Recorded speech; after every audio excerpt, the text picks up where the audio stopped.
All right, ready to roll. We're recording. Okay. Fantastic. Okay. I thought that we'd start here at the NSS, I guess, order form.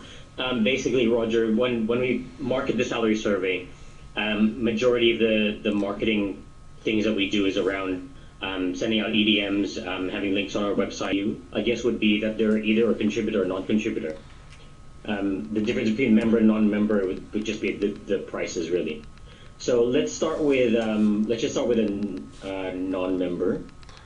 So this is essentially the full price of the survey. And then from here, it's basically they get a little spiel that says, a bit about the NSS, some numbers, and all that. And the full price there is what you can see is the 3,500. Yeah. If you click on not a contributor now. Yeah. Then there's just some text around there saying that as a condition of your purchase, and see if you need to do a data contributor rate, you will have to complete your data contribution, blah, blah, blah. And as you can see, the price changed as well to 1,500. Again, if Eka then clicks on member, it'll be the same thing as before. So they're just getting a member discount, but they don't get that little message about contributing. So again, it's just contributor and non-contributor are really the two kind of differences when someone buys it from a login point of view. All right, so let's go back to non-contributor now, Eka, and we'll go through that. Click on add cart.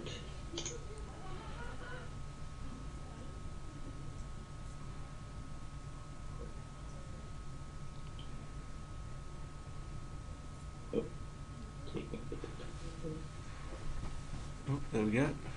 Okay. So here we've got the checkout. Yeah, the very first thing is a coupon code, and this is where we have a few options here where we can a few times throughout the year we'll have different offers. There are two main ones really. There's the full price of the survey, then there's a coupon code. What is it? PL15 or no? PP15. PP15, yeah. Which is just a 15% discount. So if you add that on there,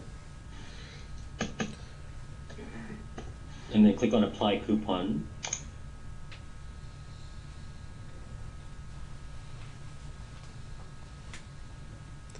and then if you scroll down, what will happen is the price changes then from 3,500. It should change to 2,975. So those price differences affect this. Those coupon codes affect that. So yeah, if you want to remove that, and let's put in the PL20 one, just to show them. Oh, I think you have to remove it. No.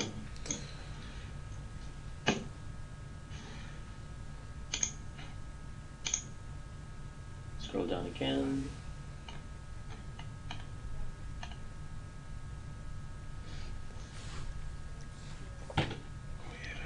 Oh, you have to remove it. Sorry, we'll just remove the first one. Yeah. Oh, they actually can do it. We didn't know that.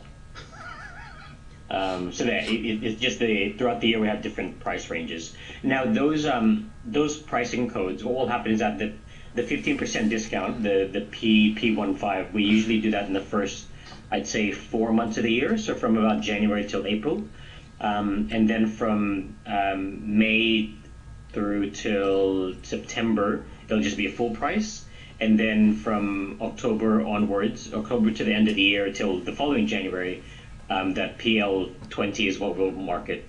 The whole year, though, they can use any of those codes. We've actually just hard-coded that into the order form just to make it life simpler for us, but then we don't actually put that into any marketing collateral until those specific times. So what we'll do, Place an order. is it fast enough that if we put an order now, we'll get it straight away? Okay, maybe let's do that. Let's put we'll just put a dummy order now. Yep.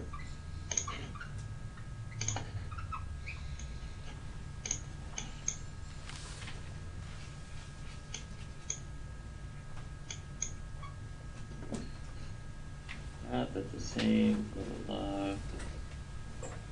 Additional fee.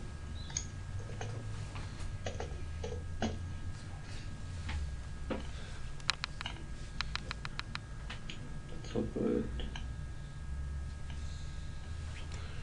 That membership number and company and industry and all that. What's that one about? Yep. So these are just for us to keep track of. So membership number, if they selected member price in the previous screen, we're going to ask them for a membership number. It's optional because not all members have it, but if they do have it, it makes us easier to confirm that they're a member. If they don't put it in there and they select member, we'll have to find them. And if for some reason they're not actually a member, then before processing the order, we'll have to contact them and just explain the difference, that they do have to be a member to avail of the member discount. Okay. Company, industry, and job title, those are things that are just in Salesforce option, other fields in Salesforce that it's good to have, but it's not essential for them to put an order through. Okay. Yeah.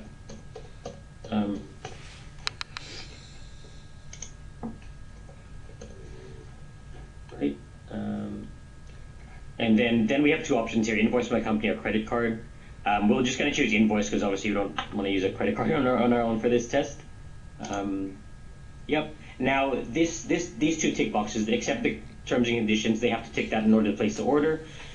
Yes, I would like to subscribe. That's optional, and that just means to be a subscriber. It just means that it gives us the ability to, or not the ability to, but it lets us set up an invoice for them every year at the pre-order price. That just means that at the beginning of the year, we're going to invoice everyone who's a subscriber, and then that way it's almost like an easy sell for us. All we have to do is send them an invoice, they pay for it, and then they get the survey. So those are for people who buy the survey every year. Just makes it easier for them so that you don't have to physically put an order through or give us a call or send us an email. So how do you without getting too Sure. off topic, because I do want to remember that process because it Yep. sounds like that's one of the critical ones. But Sure. just to touch on it quickly, and I know we'll probably cover it off in more detail later. Yep. But when you resend that invoice, Yep. is that a process you do in an accounting system and then you manually create another membership, or No, is that... unfortunately, it's a quite manual process. So basically, what we'll do is in January every year, we'll run a report in Salesforce for the previous year. So let's say in January 2018, we're going to run a report that says that finds all the accounts that have ticked that subscriber box, and then we'll manually enter all these opportunities in Salesforce, and then that will then trigger an invoice to be sent from our finance system NetSuite. Yeah, and Charles, that's where, from a future state Salesforce point of view, there was discussion with Frond about the potential to leverage the membership object, which Yes. would get you away from that. Yes. Because outside of the NSS, I guess for those that want a recurring purchase, memberships are basically the same thing, right? It's a recurring purchase, and there is an existing integration between Salesforce and NetSuite, the accounting system, to make sure that memberships on their anniversary kick over. As Charles just pointed out, that doesn't exist currently for the NSS product, but in the future potentially it will. Okay. And I'm assuming, without going too far down that path, but let's say, I guess it sounds like someone doesn't pay their invoice or they opt out, then there's another manual process to deactivate the account, or is it once they pay, you activate the account, or do you create them as a new membership for the year?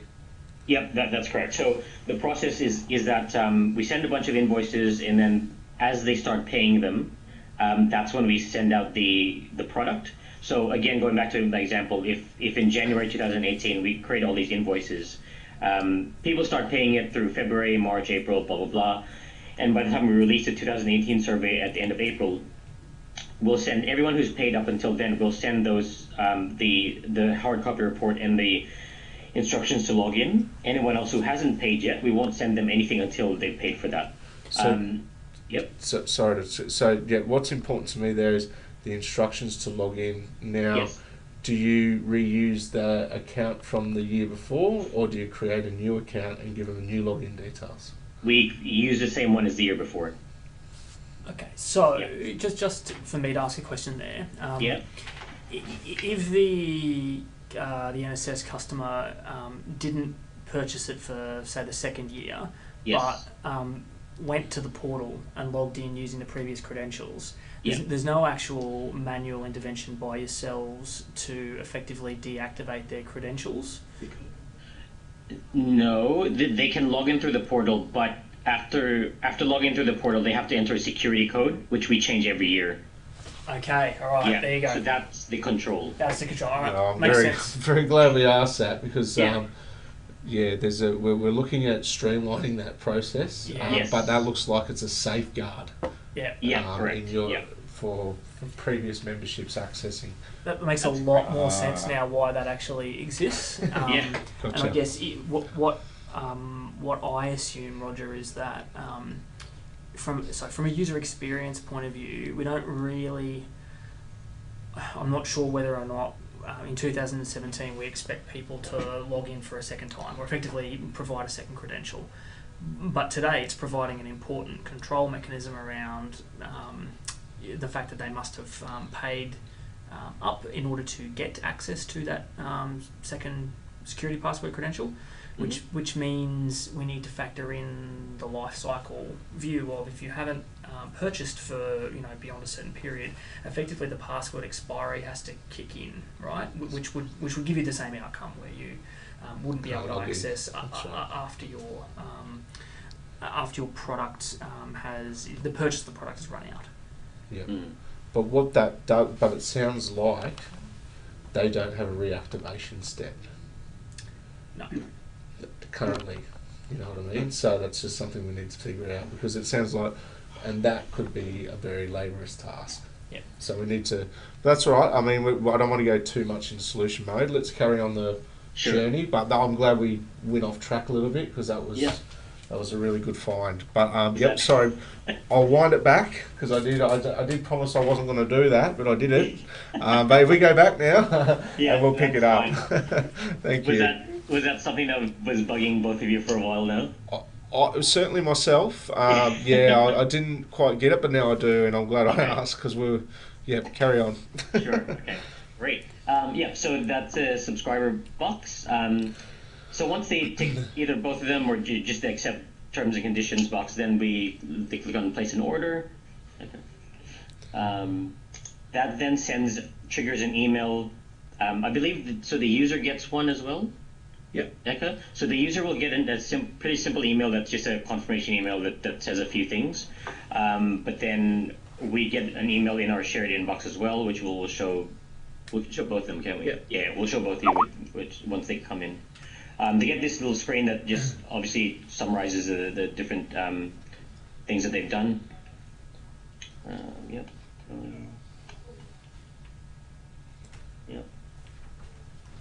Okay, and then we'll go to our email.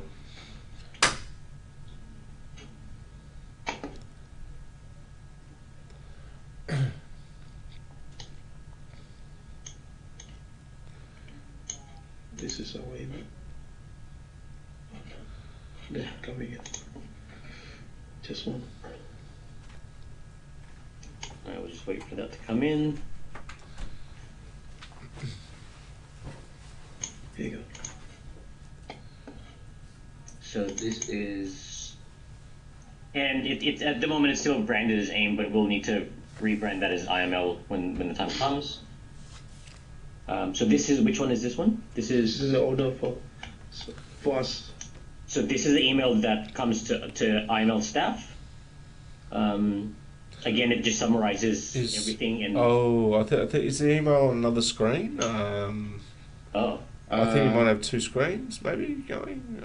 Maybe. Is it possible to drag the email just over the top of the web page, and then I should be able to see it?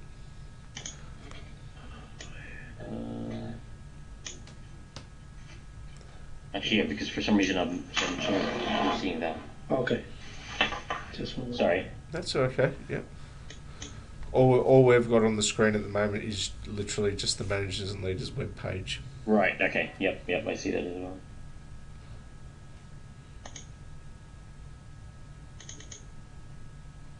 There we go. Yep. I can see it. Better. Yep. Okay. Perfect. Let's go to the top again. So this is the email that IML staff gets. So we've got summarizes everything, but this is all the information that we need to put an order through into Salesforce. Now, one of the developers did have a question while we're on the topic of emails. Yep. He wanted to know about the standard templates. Yep. Would this, what you're showing me now, be a standard template? So let's say we needed to send an email out with the usernames and password. Do you have a standard template which looks like, I guess, this or?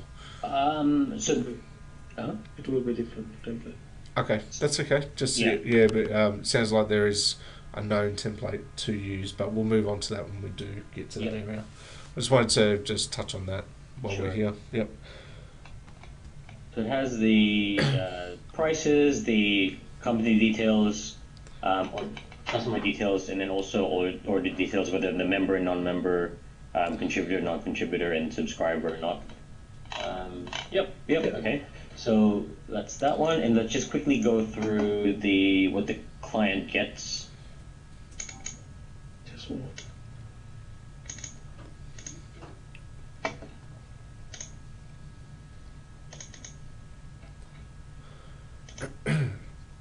Yep.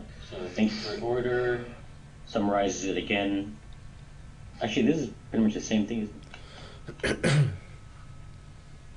It looks identical. Yeah, actually, it's very similar, apart from the So copy each. Yeah. thing at the top. So basically, I need to go to the other website, which is, we call it a dashboard.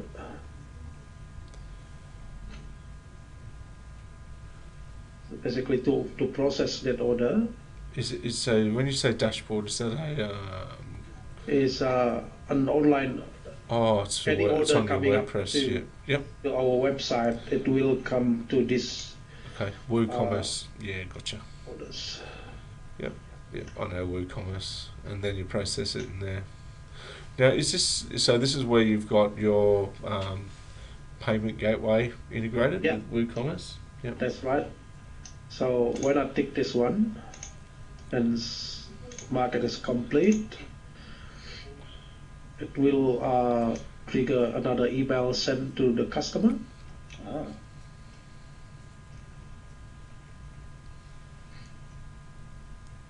So do you do that before you put anything in Salesforce then? Yeah. Okay. Do you dare I say, ever forget to accidentally not put into Salesforce? No. So just a moment. So I guess, let's say, hypothetically, let's say it was forgotten by, like that was marked, but it's still not in Salesforce at this point. But so I guess the next step you're going to is how it gets to Salesforce. Yep. Okay, cool. Yep. So what's the email that they get then after you tick that? Oh, it's not there yet. Sorry. That's not that. It probably takes. So what's the point of ticking that box though? So basically, it will just a moment. Trigger an email. Trigger an email. Just bear me a second. Yeah.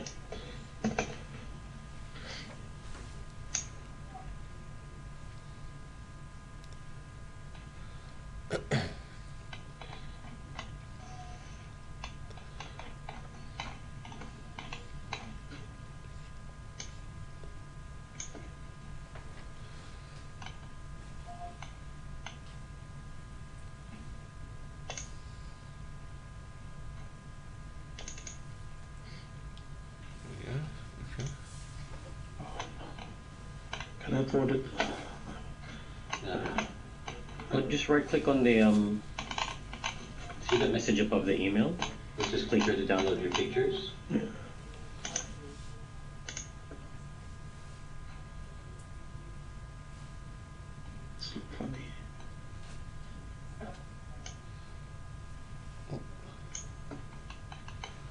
blank.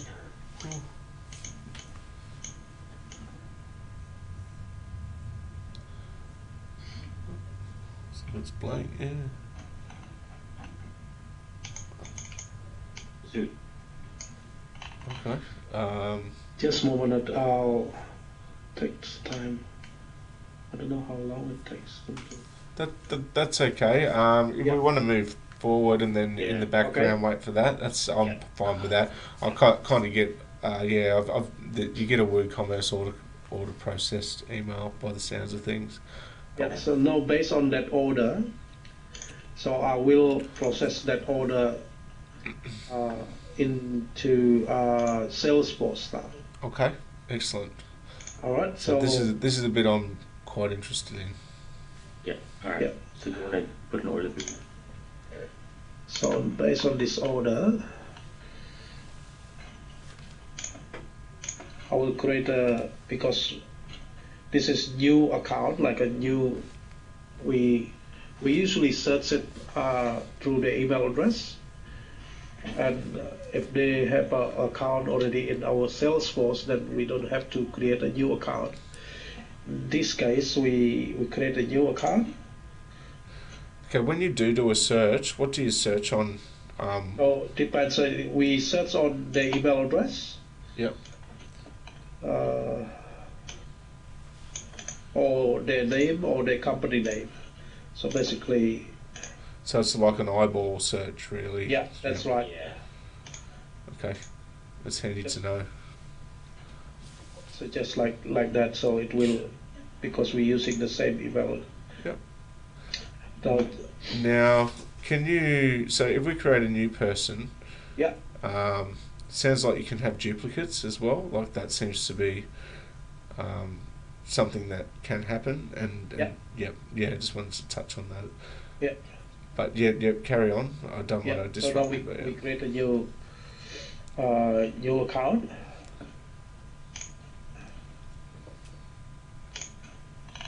So the name of the account will be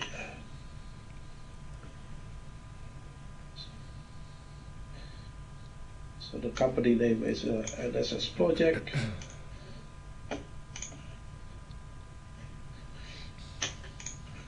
So we supply the phone number as well.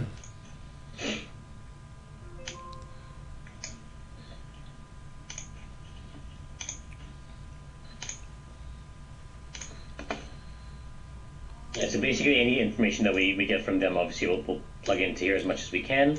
Yeah.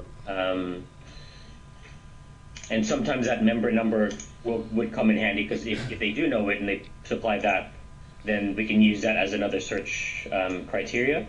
Yeah. So when you put so you got the client details there, that's pretty straightforward.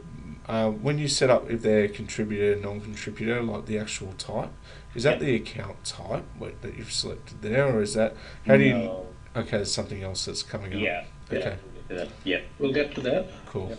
Yep. I'll let you do your thing. Yep. So the company account has been created now. Okay, so it's a two-step process by the looks of things. So you create the company. Now we need to create the new contacts. Yep. So create the company if it doesn't exist, and then create a new contact for the company. Yeah. Yep. Yep. The contact will be according to the order. Is companies are accounts. Right. People are contacts. Yep. Okay. So Sean was just giving me a brief. Just wanted to confirm. Sounds like the company is seen as an account, and the contacts are on the company, which is also known as the account. Yeah. Now we put the name like. Just put your name. Yeah. I think there might have been a mistake here, because it was supposed to be, I think NSS Project was the name. Yeah. Yeah. So I don't know. So can you go back to the web page, the order? The web page of the website.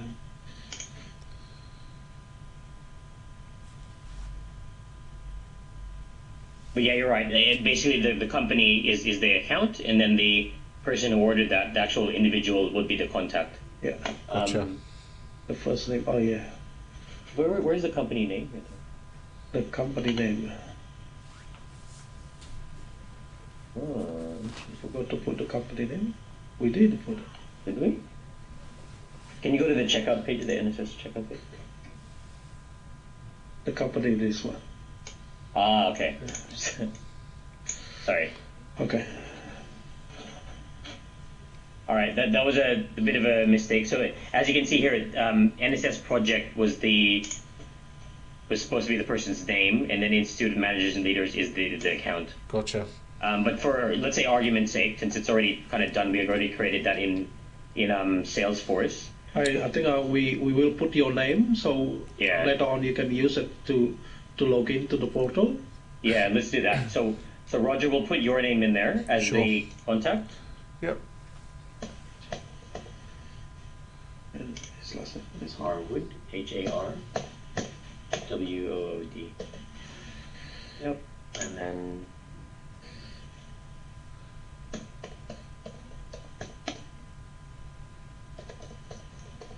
did you spell that wrong?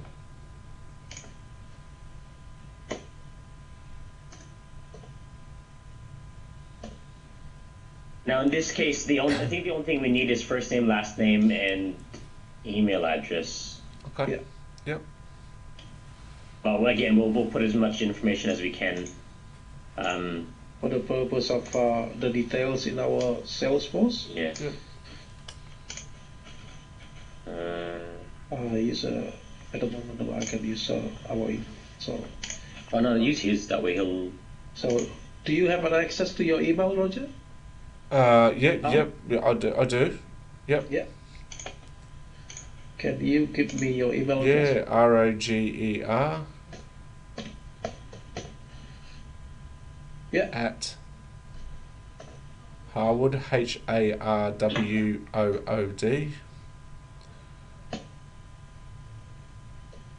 Oh, no, if you get rid of that. Yep, D. Consulting.com.au.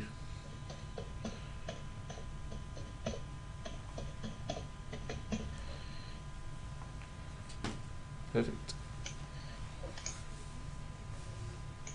And your last name, HARWOOD.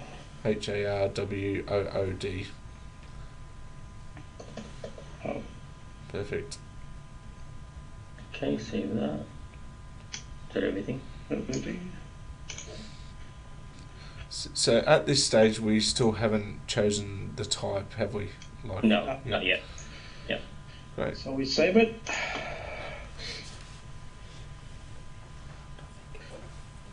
So usually, when SalesForce has a connection with SalesLogic,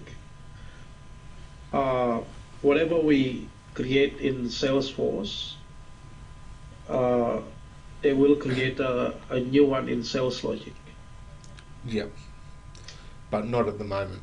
Yeah. Not at the moment, so we have to do it manually later on. Yeah, that's okay. Now, we have to process create a new opportunity. Yep, so just do that. And your name.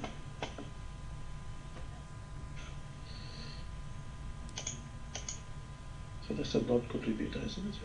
Yeah, we'll do non-contributor.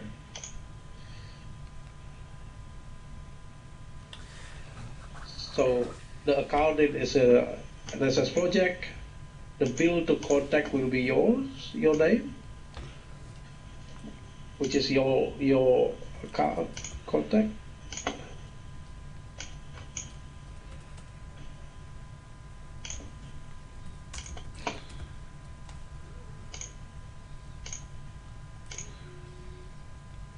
So because you actually requested an invoice, so we put the payment method as an invoice.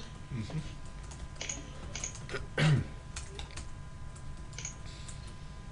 Yeah, I don't need to put that.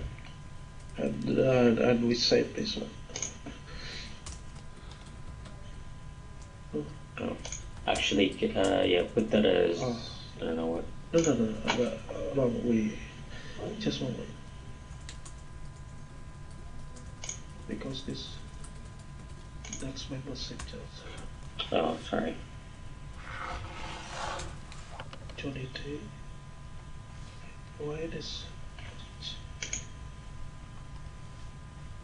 Oh, why this side away go to membership?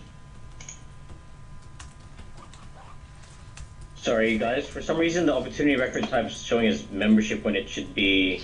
NSS record. Yeah, it should give us an NSS option.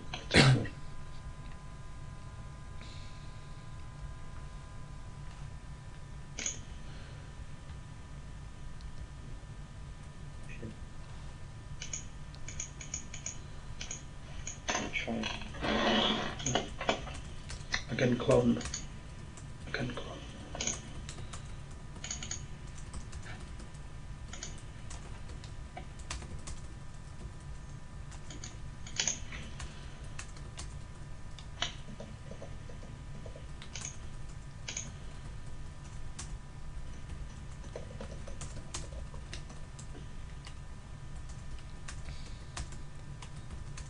Same again.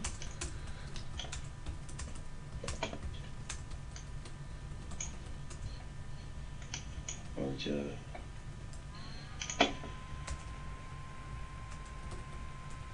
This is project. Just go back to NSS project. Go. Okay. And then click on new opportunity from there. Probably. Because if you scroll down, is it still? Oh, did you fix it? No. And this project? Yeah, and then go down to where opportunities are, and just click on the opportunities from there. Then it should. What? Yeah. It's giving me the option. So giving you the opposite. Here, I'll set one up. Hang on. Let me. I can clone it. So that's fine. You sure? Yeah. Sorry, Roger. No, it's fine. I'm just I'm still learning a bit.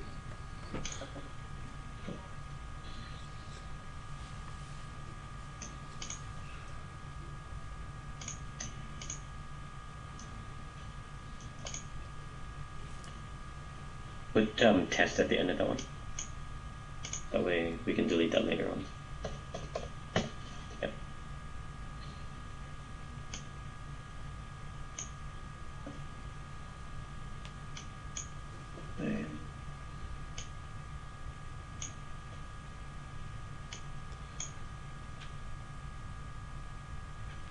So you just cloned that from another order. Normally it would populate with the account name.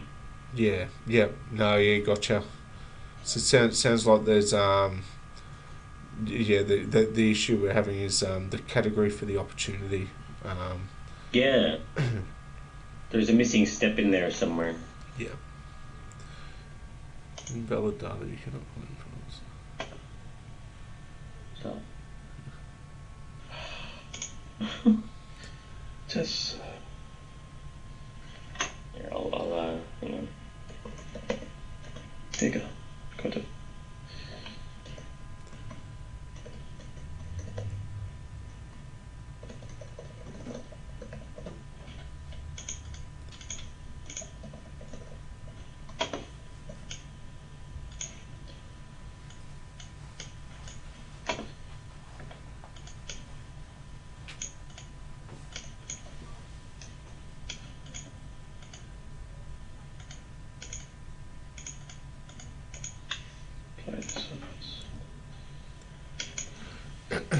Alright, let's try that again.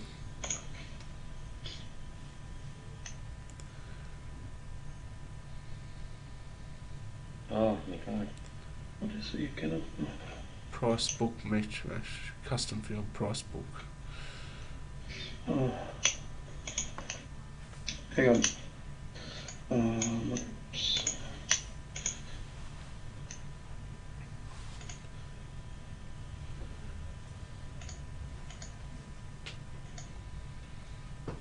Here, do you want me to save this one that I created? Okay. because of the what they call migration. So that's why I don't know why we can't create a new. Try this one.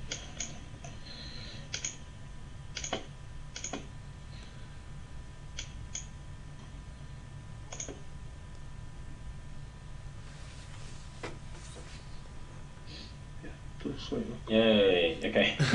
Got one. Finally. All right, so we do that. So we create an opportunity. The other part is the important part, actually the product.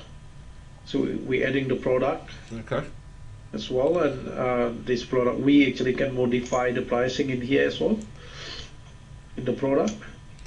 So how many discount we're giving, and this is all at the moment still just all manual as well. Yeah. Okay. Yeah. The other important part, actually, we call it NSS record. So after this, we create the record.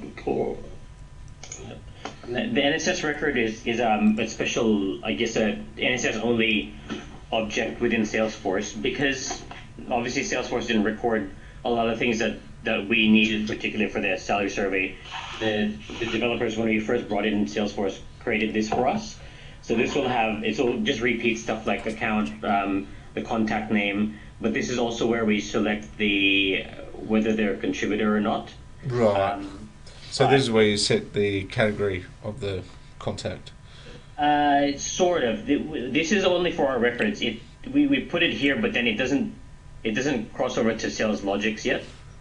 Really, SalesLogic is where we set that, whether they're a contributor or not. Okay. Yeah. So you do it in two places, Charles. Initially in Salesforce, because that's now your primary CRM, where you're managing the details of the both members and NSS purchases. But for the purpose of access to the portal or to the survey, you still have to take some action in SalesLogic. That's correct. Yeah. Yeah. Basically,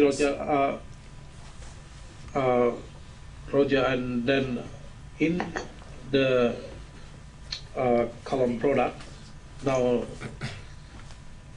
as Charles mentioned, we probably haven't mentioned it to you. We have 3 different products. One is call it National Salary Survey Normal Edition. Mm-hmm. So we pick this. And there is another product which is National Salary Survey Individual Position. So if they actually purchase only individual report, like CEO only, not the whole report. Yep. And the other one is a Consultant Edition. So with the Consultant Edition, they can actually use the report to advise their client, usually purchased by remuneration consultant. And in terms of pricing, this is the one more expensive one. Okay. So in this case, we pick National Salary Survey Normal Internal Edition. Yes, Charles. And just to add on to that, the internal edition and the consultant edition are essentially the same thing. That just means that they get full access to the salary survey. If they bought an individual position, so instead of buying the entire survey, they'll like Eka said, they'll just buy just the one position, like a CEO. So they just want salary data on just a CEO. They don't actually get access to the survey. We only send them a PDF, which is 2 pages.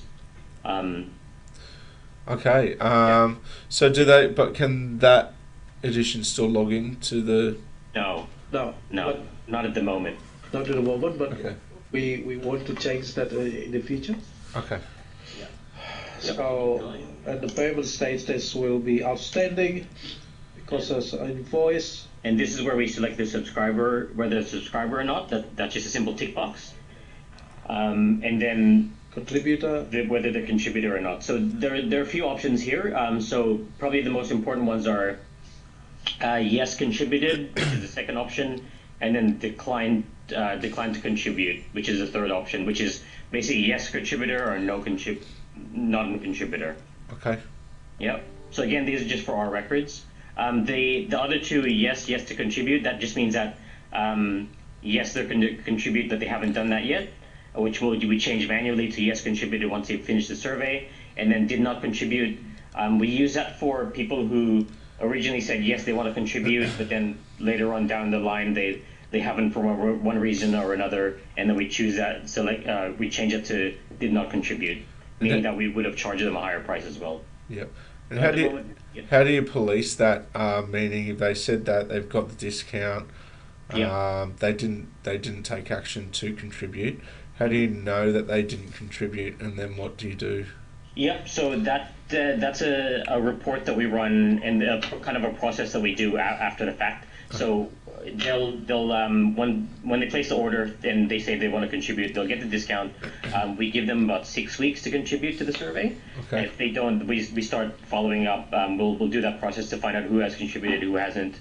We'll send them a few in emails and give them chances to contribute to finish the survey. But if they still haven't, what we'll do then is we'll invoice them another amount. So let's say that I think the contributor discount was $2,000. What will happen then is after the 6 weeks, and then after really 8 weeks, once we've given them a chance to contribute, we'll invoice them for the $2,000 that made up the difference. Okay. And that report that you run, where is that run from SalesForce? That's from SalesLogic? Suite. That's from Ignition Suite. Okay, yeah, so another. Which is the second, the CMS. And I'll show you what that report looks like a bit later on as well. Yep, no problem. Yep. All right. So what do we choose? Decline to contribute. So this is not contributor one, so we'll just do that. Hit save.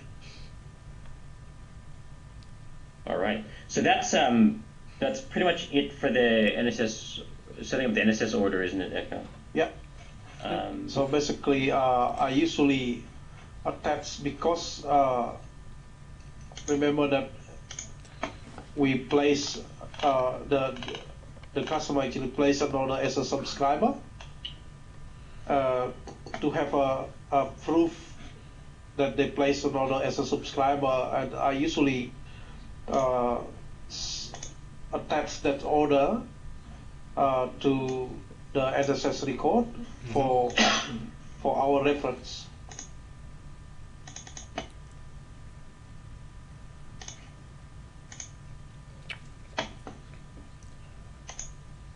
So that's just in case people come up to us and let's say a year or two down the line, a new person is coming as the HR manager who normally buys a survey.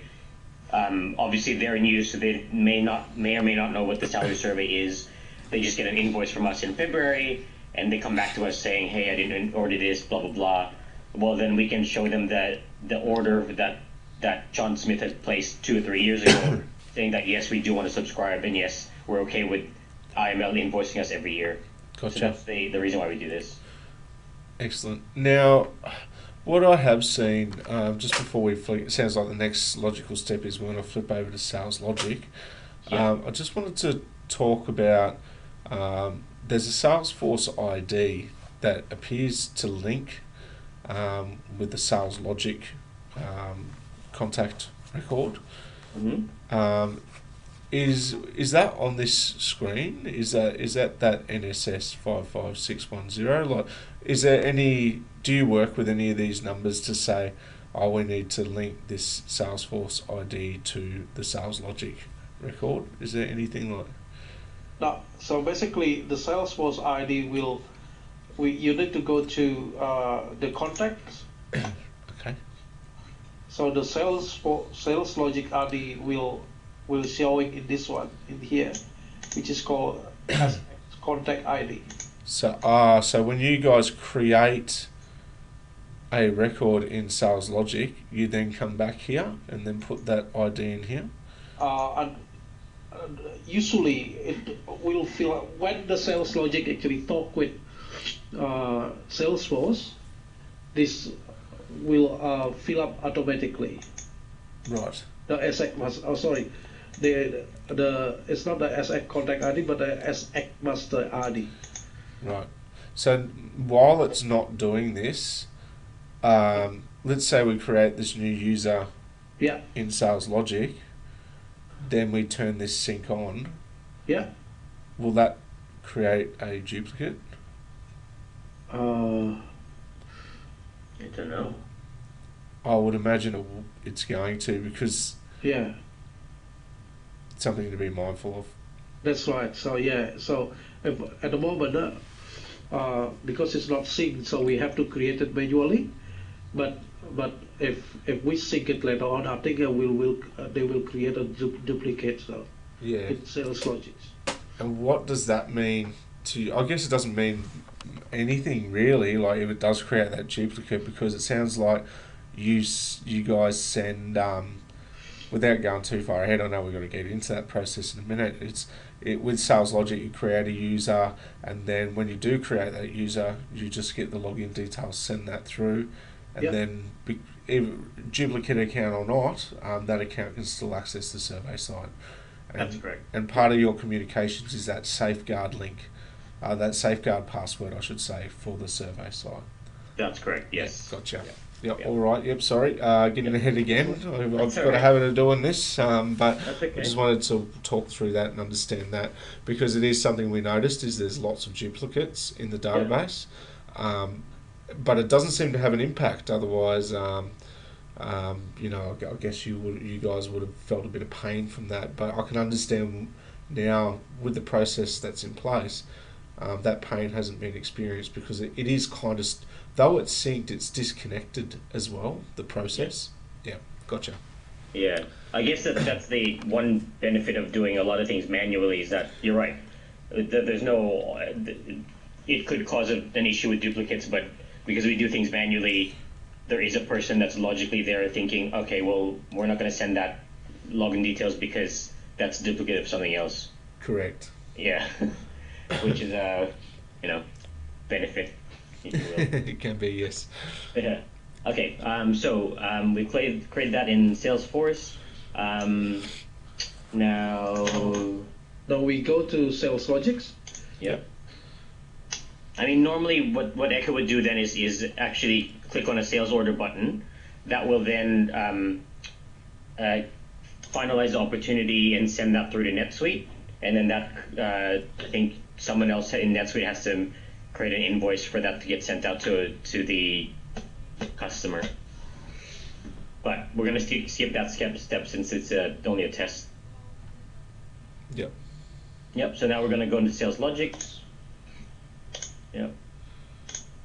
And again, because the link's not on, we'd normally, if the link was on, we'd search for the account and the contact. But since it's not on, we have to create a new one manually. Just like this.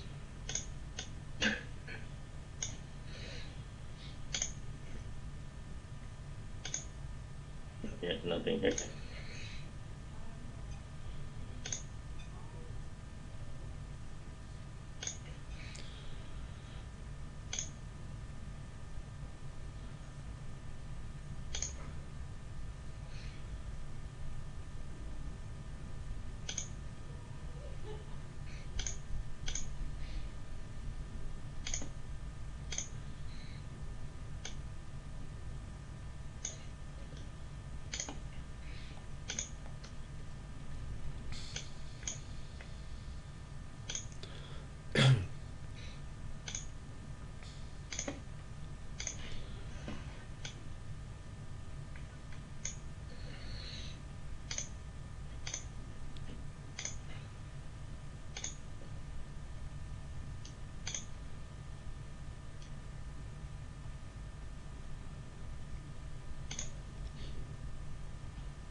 Project, so basically, I already create a new account and a new contact in SalesLogic. Yeah.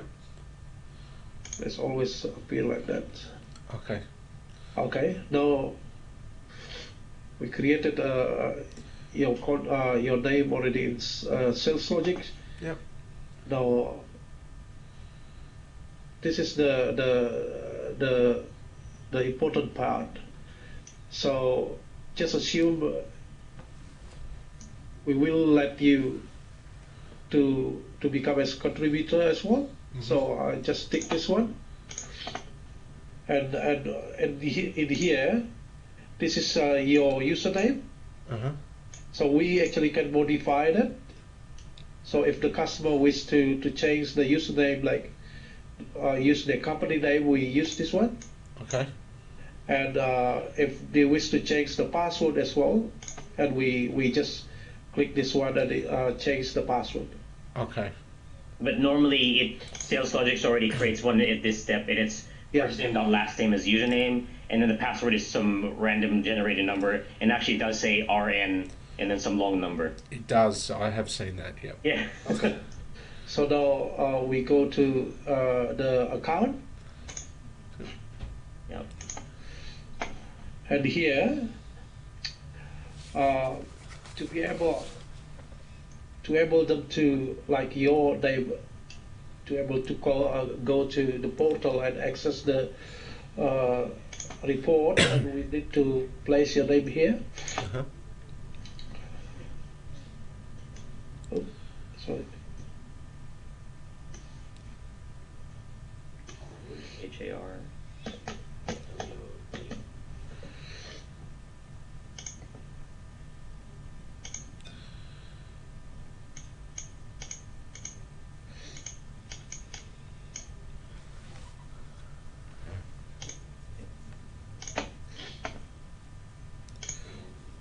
Then this is the one we tick. Mm-hmm. So now we tick that box so that you could actually access the salary data, and we'll probably go through that in a bit later. Now the couple options below that where it says national salary survey size, alternate survey type, and what's the other one? Salary review date. Yep. So those different options were previous things. So salary survey type, large and small. We actually used to have a large company and small company survey, but in 2015 we merged it so that there's only one survey type now. So everything's going to be large. Gotcha. The alternate survey type, we used to have also heavily customized surveys. So it would be something like a specific client wants the salary survey, but just for their industry. And just an example, we used to have one for the Liquor Merchants Association. So one of the options there will actually say LMA, I think. That then gave that particular user the option the access to access that particular NSS type. But we don't use those things anymore. So it's still in SalesLogic, and it's probably going to still send that through to the portal, but it's not being used at the moment, so we don't really have to worry about it. Okay, that's good to know. Yeah. Sorry. Wait. Okay. And then the survey year, do we need to include that? So which one? The survey year. That one. No, yeah. We have. I have to refresh this one first. Okay. Because this is showing. Now, in that little window on the right-hand side where it says survey years, and it lists, what is that, 2000, it lists the survey years, we used to have to enter the new survey year. So, for example, this order we're putting through is a 2017. We used to have to add 2017 on there and then save that. I don't think it has a... effect. Yeah, I don't think it has an effect anymore, but do you still do that, Echo? Or? Yeah. Just in case. All right, we still do it just in case, but we're not quite sure what that does. Okay. Okay. So we probably don't need it. Yeah, I'm guessing. So in the future, we want in the new platform, we want to probably just add here, probably the SalesForce, if they purchase from 2010, for instance, they will be able to access the report online, which is currently they cannot. Yeah, sorry, that's kind of a sidetrack. That's part of our wish list is that at the moment, NSS purchasers can only access the current year that they bought. But what Ek is saying is that we want them to be able to access previous year's data as well, if that's possible. Right. Okay. That might be a phase 2 kind of wish list thing item, though. Yep, that's good to know, though. Yeah. Okay, now we'll think about. Yep. Yeah. So we got your username and your password already. Yep. So now we usually do, we just go to our set the username and password by email. And we have a template for that. Okay. Let's just do that. We'll send it to Roger anyway. That way. Yeah, it'd be cool because I will need a copy of it. Yeah, that'd be good. And then, of course, that will have also instructions and the correct link for them to log in. Yeah. And as you can imagine, this is obviously not that secure since we're actually sending them an email with their login details. So that's definitely something we want to change for the future. Yeah, definitely. Yeah, I was just thinking also that the other password to access the surveys would be something that you don't want them socialising amongst each other. Yeah, yep, exactly.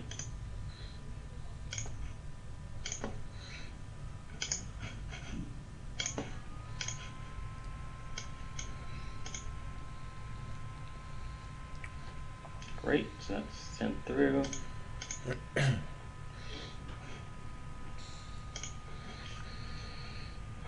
Okay, where are we?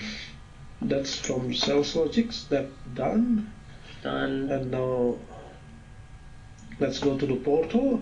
Just a second. So we'll log in now. So let's pretend that we're now you, Roger, and we got the email. Sounds good. We're gonna go to the portal.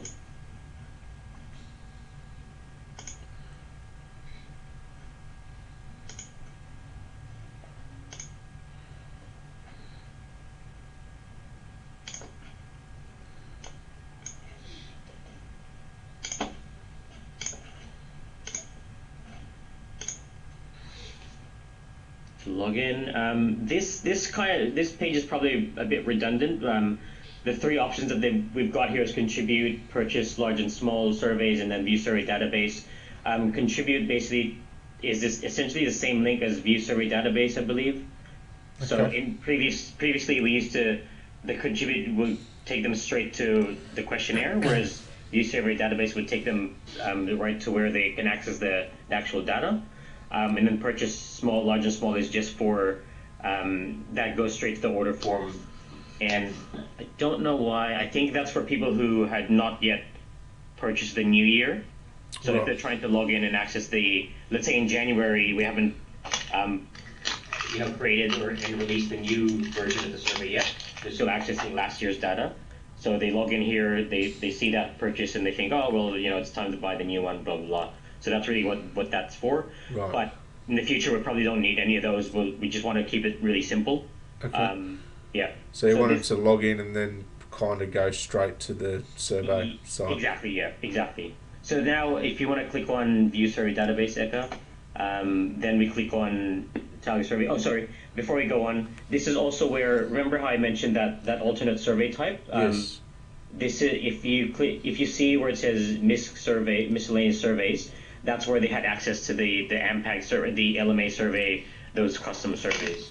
But again, we don't really need that anymore, so not to worry. Now click on Yeah, so I just want to make sure that when you say that, we definitely don't need.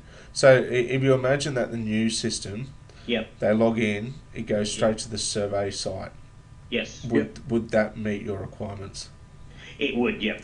And the reason why I say that is those miscellaneous surveys, that is an actual organization coming to us and saying, we want the customized survey to be done. Right.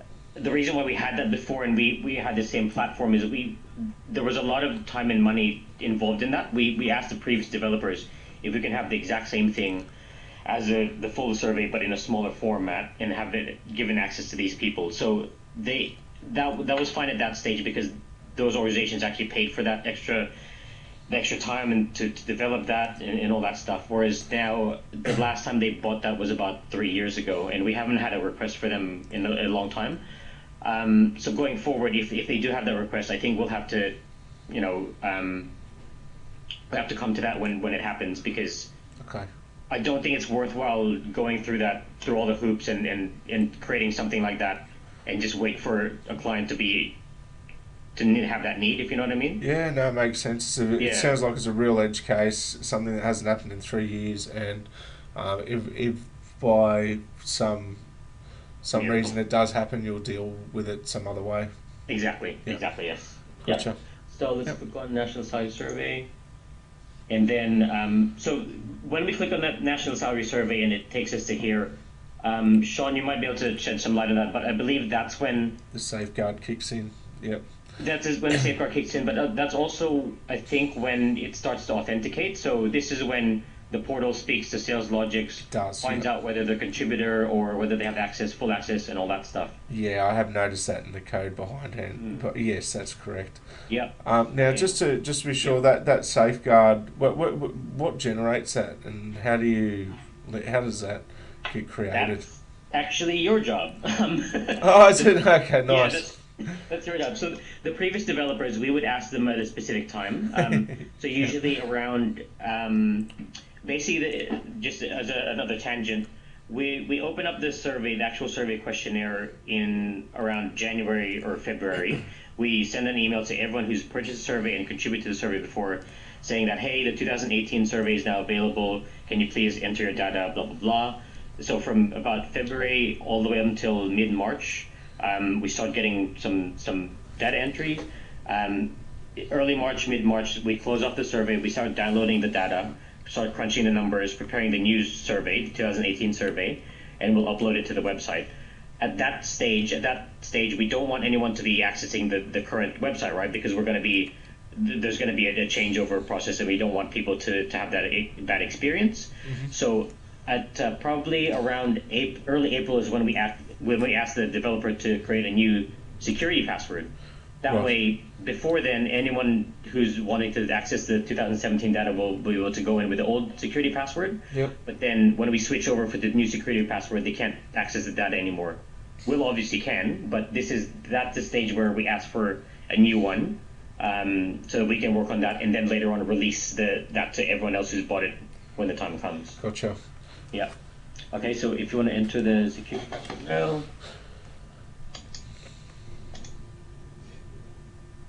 Yeah, continue, and it takes us straight through.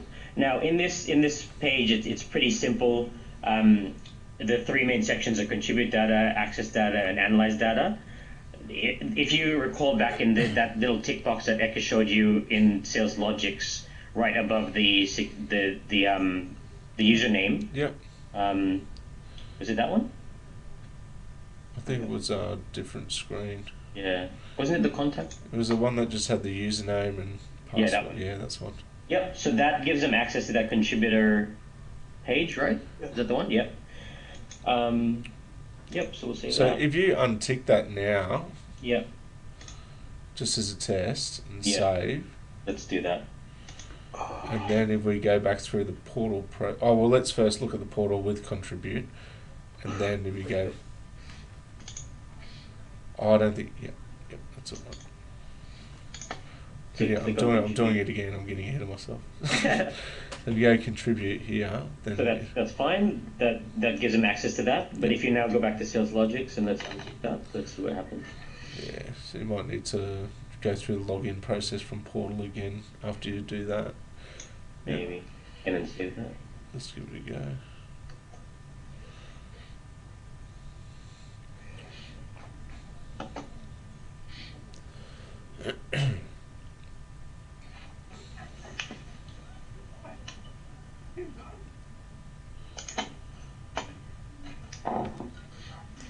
Thing is,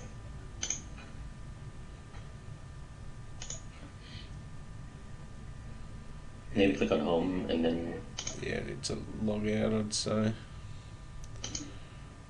Yeah. Yeah. Okay. Let's sign out then. So.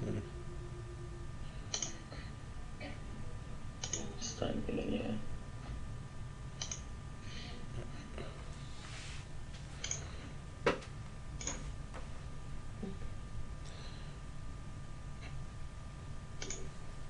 See, they actually gone from here because we unticked that one. Oh, really? Yeah. Okay, choose fine. Oh, just go to. Oh yeah, the email.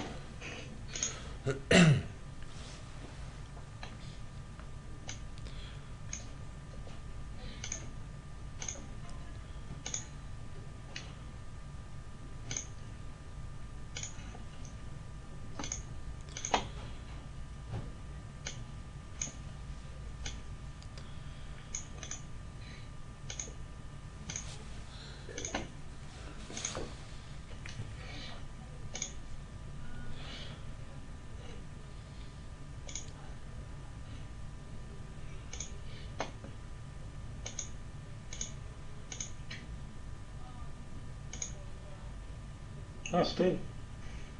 What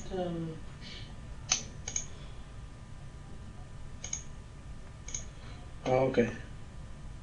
So basically, we have to remove Roger name from here, Charles. How do we do that? So we have to pick someone else. Okay, so Roger, sorry, Doesn't work that way. it's not as simple as ticking the box. Then they basically within an organization, right? So usually an organization buys a survey, and they only need one survey essentially because it's supposed to service the whole thing. So usually an HR manager is the one who's going to contribute to the survey as well, whoever bought it. Yeah. Now we want to limit that access to just one person because, as you can imagine, when they start entering salary data for staff within an organization, it's quite confidential. Yeah. So we have to have just one person who has access to contribute to the survey. So what Eka is saying that it's not just simple as ticking the box, it's actually selecting the right person. So at the moment you're selected as Roger Harwood, the contributor or the nominated contributor. Yeah. But in order to remove that, we need to select someone else. So if we put some random person in, yeah. Gotcha. yeah. Yeah.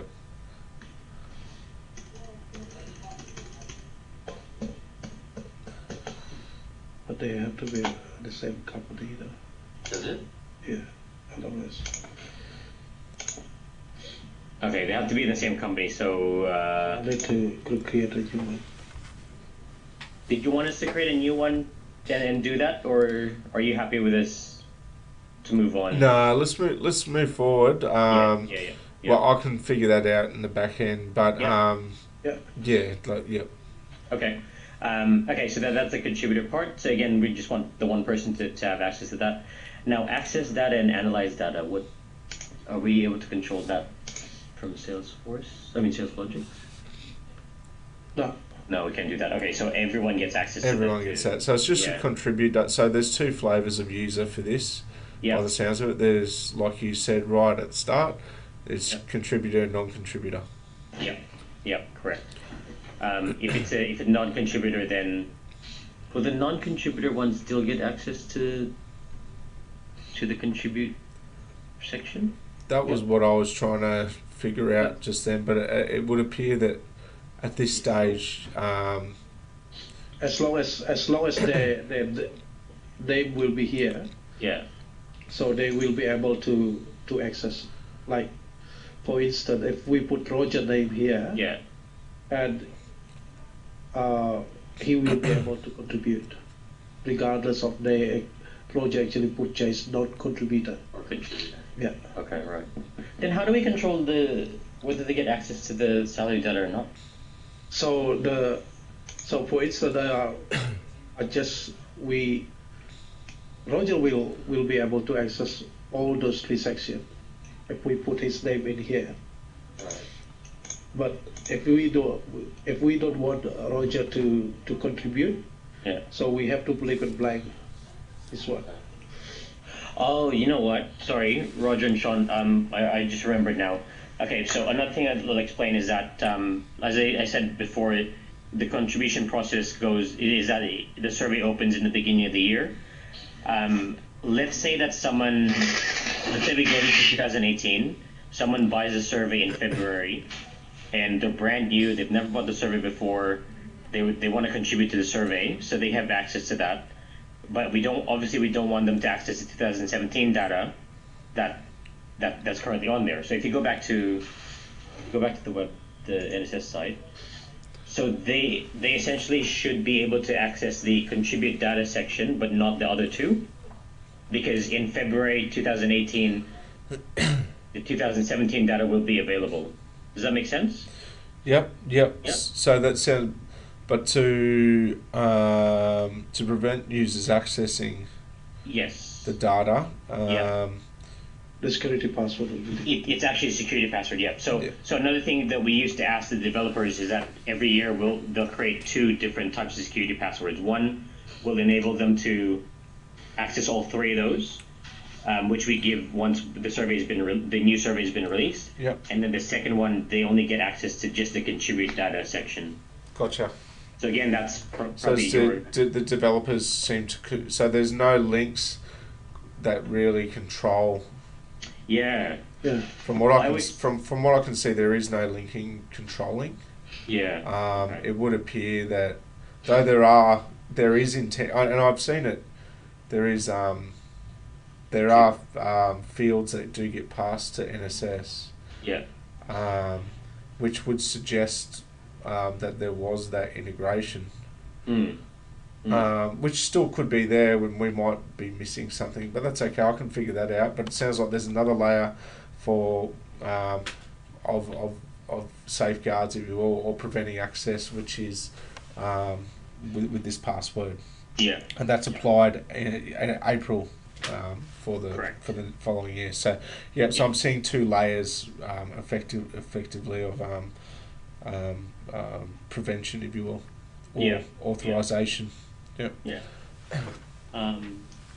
I think the other important thing to note is that if we go back to SalesLogic, when Roger, you were the single nominated contributor. Let's say that within a certain company, someone got a hold of those instructions on how to contribute, but for some reason they didn't have the security password for any reason. And it's not Roger Harwood, it's someone else, John Smith. They can still log in as long as John Smith is in SalesLogic and they can get a username and password. They can log in, but because John Smith isn't the nominated contributor, when they click on that contribute data, there'll be nothing. It'll be an error message. Exactly. Yes. Yeah, gotcha. Which is that first layer of authorization. So that's in there. I think that sums it up. So once the user is able to log in, obviously online, that's fine. They get the access to the data. The only other thing that's probably not important for this is that we send them a hard copy of the survey, and that's another process that happens, on our end. I think did that. Yeah, that really helps. Great. So there's contributor, non-contributor. Let me just pause this video that I've got running. Sure. 1 sec.